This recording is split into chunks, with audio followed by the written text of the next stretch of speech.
ಒಬ್ಬ ಹೀರೋ ಯಾವಾಗ ತನ್ನ ಸಿನಿಮಾದ ಗೆಲುವು ಸೋಲುಗಳನ್ನು ಬಿಟ್ಟು ಒಂದು ಡಿಫ್ರೆಂಟ್ ಜಾನರ್ ಟ್ರೈ ಮಾಡ್ತಾರೋ ಅವ್ರನ್ನ ಯಾರೂ ಸೋಲ್ಸೋಕ್ಕಾಗಲ್ಲ. Vinay Rajkumar is here to stay ಅಂತ ಅವ್ರ ಸ್ಕ್ರಿಪ್ಟ್ ಸೆಲೆಕ್ಷನಿಂದನೇ ಹೇಳ್ಬೋದು. ಬೇರೆ ಭಾಷೆಯ ರಾ ಅಂಡ್ ರಸ್ಟಿಕ್ ಸಿನಿಮಾ ನೋಡಿ ನಮ್ಮಲ್ಲಿ ಈ ಥರ ಇಲ್ಲೋಲ್ಲ ಗುರು ಅನ್ನೋದಕ್ಕಿಂತ ಒಮ್ಮೆ ಈ ಸಿನಿಮಾ ನೋಡಿ ಆ್ಯಂಡ್ ಯಾವ ಸಿನಿಮಾಗೂ ಕಂಪೇರ್ ಮಾಡಬೇಡಿ, ಜಸ್ಟ್ ಎಂಜಾಯ್ ಮಾಡಿ. ಪೆಪ್ಪೆ ಈ ಸಿನಿಮಾ ನೋಡ್ತಿರ್ಬೇಕಾದ್ರೆ ಒಂದು ಬ್ರೂಟಲ್ ಎನ್ವಿರಾನ್ಮೆಂಟ್ ಒಳಗೆ ನಮ್ಮನ್ನೆಲ್ಲ ಮುಳುಗಿಸ್ಬಿಡುತ್ತೆ. ಆ್ಯಂಡ್ ಈ ಸಿನಿಮಾದಲ್ಲಿ 2 ಫ್ಯಾಮಿಲಿಗಳ ಮಧ್ಯೆ ರಿವೆಂಜ್ ಇರುತ್ತೆ ಆ್ಯಂಡ್ ಅದು ಕಂಟಿನ್ಯೂ ಆಗ್ತಾನೆ ಹೋಗ್ತಿರುತ್ತೆ. ಈ cinema technically really strong and brilliant.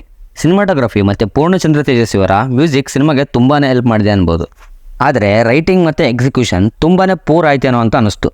Cinema 2 ಗಂಟೆ ಇದ್ದರೂ ಆ ನರೇಷನ್ ತುಂಬ ಲೆಂತಿ ಆಯಿತು ಅನ್ನಿಸ್ತು. ನಾನು ಈ ಸಿನಿಮಾದಲ್ಲಿ ಸ್ಕ್ರೀನ್ ಪ್ಲೇ ಮೇಲೆ ಜಾಸ್ತಿ ಹೋಪ್ಸಿಟ್ಟಿದ್ದೆ, ಆದರೆ ಸ್ಕ್ರೀನ್ ಪ್ಲೇ ಇನ್ನೂ ಚೆನ್ನಾಗಿರ್ಬೋದಿತ್ತು. ಆ ಇಂಟರ್ವಲ್ ಎಪಿಸೋಡು ಮತ್ತು ಆ ಕ್ಲೈಮ್ಯಾಕ್ಸ್ ಮಾತ್ರ ಸೂಪರ್ ಆಗಿದೆ. ಹಳ್ಳಿಲೇ ನಡೆಯೋ ಕ್ಯಾಸ್ಟಿಸಮ್ ಬಗ್ಗೆ ತುಂಬ ಚೆನ್ನಾಗಿ ತೋರಿಸಿದ್ದಾರೆ ಶೈಲೇಶ್ ಅವರು. ವಿನಯ್ ರಾಜ್ಕುಮಾರ್ ಅವರ ಡಿಫ್ರೆಂಟ್ ಸ್ಕ್ರಿಪ್ಟ್ ಸೆಲೆಕ್ಷನ್ಗೆ ಅಪ್ರಿಸಿಯೇಷನ್ ಸಿಗಲೇಬೇಕು. ಮತ್ತು ಅವರ ಸ್ಕ್ರೀನ್ ಪ್ರೆಸೆನ್ಸ್ ತುಂಬ ಚೆನ್ನಾಗಿ ಕಾಣಿಸುತ್ತೆ ಸ್ಕ್ರೀನ್ ಮೇಲೆ. ಹಿಟ್ ಆರ್ ಫ್ಲಾಪ್, ನೀವು ಮಾತ್ರ ಈ ಥರ ಸ್ಕ್ರಿಪ್ಟ್ನ ಟ್ರೈ ಮಾಡ್ತಾನೆ ಇರಿ ಸರ್. ಮತ್ತು ಪೆಪ್ಪೆ cinema not at all a commercial movie.